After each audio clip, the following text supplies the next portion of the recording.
So we have these four digraphs that differ from each other very little. Now we might wonder, how do the numbers of Hamiltonian paths in each of them, how are they related? And of course, we want to relate T with D prime, but now we have those other two graphs that are in a way between them. So let's start with something simple. The digraph T0 is T prime with the arc WV removed. Just compare D0 and D prime. One has the arc, the other doesn't. Therefore, what is a Hamiltonian path of D0? That's the same as a Hamiltonian path of D prime that does not use the arc WV. Okay, because if you don't use the arc could just as well not be there. Okay, so the number of Hemps of D0 equals the number of Hemps of D prime that do not use this arc. And you can rewrite this as the number of Hemps of D prime, all of them, minus the number of Hemps that do use the arc. Okay, so much for D0 versus D prime. And now similarly, the same relation holds for D2 and D. Why? Because just as D0 was D prime without the arc WV, D is D2 without the same arc. So similarly, since D is D2 with the arc WV removed, we have number of Hemps of D equals number of Hemps of D2 minus number of Hemps of D2 that use the arc WV. And one more little simplification we can make. The D2 here, I mean, okay, this D2 is important, but in this case, a Hemp of D2 that uses the arc WV cannot use the arc VW. These arcs form a cycle, so a Hamiltonian path or any path can only use one of them. So instead of saying D2 here, you can just as well say D prime, because the difference is the arc VW, and this difference doesn't matter if you're already using the opposite arc. All right, so of course, what you see here is that these two numbers are the same. That's always useful. And one more thing is also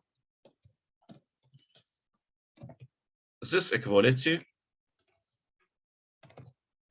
If you solve it for the number in D prime, you get that the number of D prime is the number of D node of D0 plus this number. And of course, if you're working modulo 2, plus is the same as minus, so you can replace the plus by minus.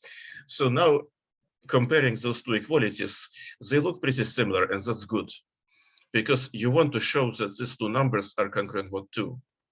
You already have that these two numbers are equal, so now it remains to prove that these two numbers are congruent mod 2. So if we can show that D2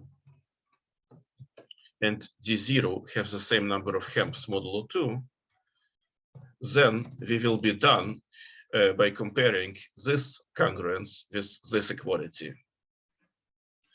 And by done, I mean we'll have proved the lemma. Okay, so we need to relate D2 with D0. Note that none of this is a tournament, so this is not about tournaments anymore. However, so let's show this.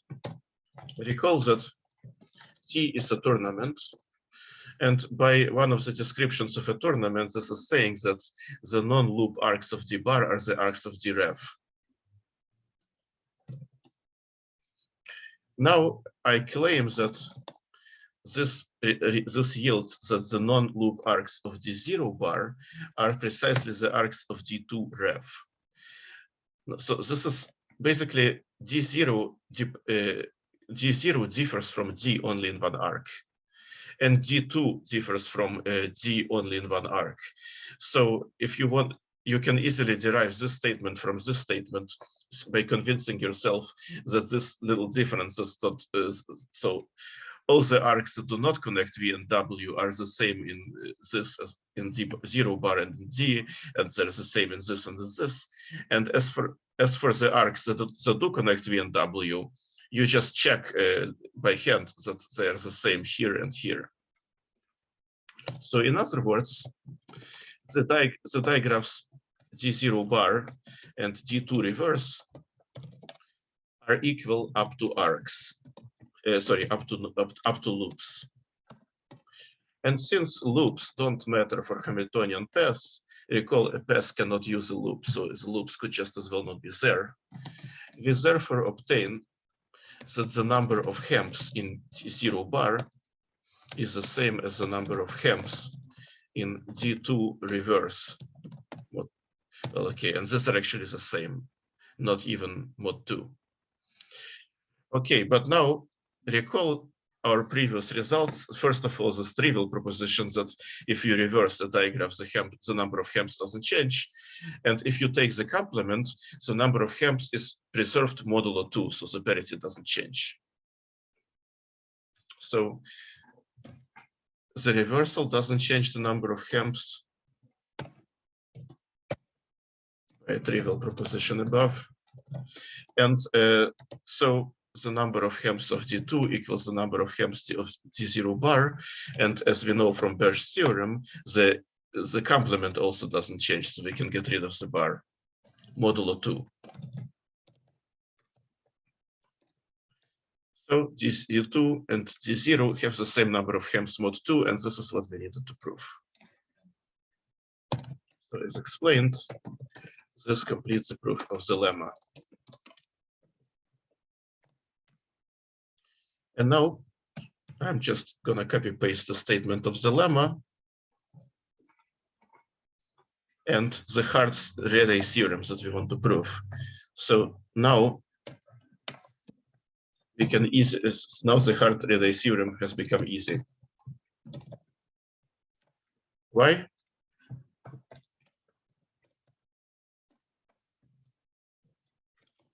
So we need to prove that the number of Hemps of D is odd. So the lemma tells us that the parity of this number does not change when we reverse a single arc. That's what the lemma is saying. D prime is what you get by reversing an arc VW, and that can be any arc. And if you do that, the number of Hemps doesn't change mod 2. And the digraph remains a tournament, so it's not like you lose this condition. So, of course, it doesn't change if you reverse several arcs. Just do it one by one. However,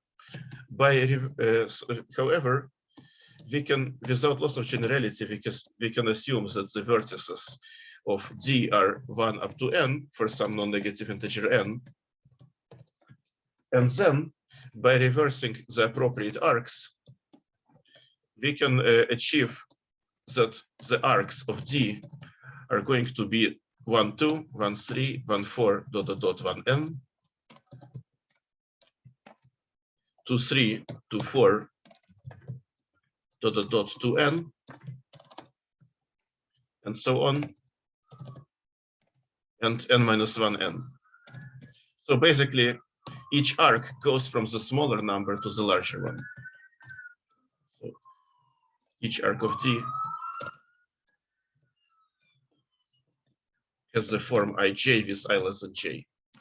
How do you do this? Well, very simple. If you have an arc going from a bigger number to a smaller one, you just reverse it, and the other ones just stay. Okay, so at this point, the tournament D has only one Hemp, namely 1, 2, ... n. Because if you, well, a Hemp can only use arcs, so you can only go upwards because the arcs only go upwards. And then if you want to go through all vertices, you're not allowed to skip any vertex, so you have to be 1 up to n. So the number of Hemps of D equals 1, and this is of course odd. And because this oddity, the parity hasn't changed when we reverse the arcs, it's true also for the original D. So that was also odd. That's it. One little remark. I have to say this just for reasons of pedantry. Here we understand the zero tuple to be a hemp of the empty. So to be a hemp if the tournament has no vertices. Because strictly speaking, we did not allow this to be a pass, but let us allow it now just for the sake of the theorems. Otherwise, I would have to ask for non-empty. So much for this proof. I find it pretty surprising, this argument where you reduce it to a simple case by reversing arcs. Again, this is a nice argument that's useful not just here. And generally, it's nice to see such a non-trivial argument leads to something to something this simple. One more remark. This is a bit of a curiosity. I don't know if there is an interesting theory behind it, but one can always wonder whether such a theorem has a converse. So we know that the number of hemps in a tournament is odd, but can you get any odd positive integer as the number of hemps in the tournament? So can the number of hemps in a tournament be any odd positive integer, or are certain odd positive integers impossible? In other words, can we make this theorem a bit stronger? Surprisingly, yes. 7 is impossible. Don't ask me why. I don't think anybody knows. People have just have proved this with significant use of computing. Basically, if you can prove it for all tournaments with less than 7, with at most 7 vertices, I think then it follows for every other tournament as well. That's actually not hard to see. So now you need to brute force the tournaments with 7 or fewer vertices. This is not fun, but this can be done. So apparently, another 21 is also impossible, question mark. This is something that has not been verified because brute forcing tournaments with 21 vertices. I don't think any computer can do this. Any other, so this is still conjectural. All numbers, so all other odd numbers between 1 and 80,555 are possible. Again, this has been checked by computer. Don't expect us to have like nice solution, nice proofs. See mass overflow question number 232751 for more details. This is so far this exists only in an answer and mass overflow. This hasn't been formally published.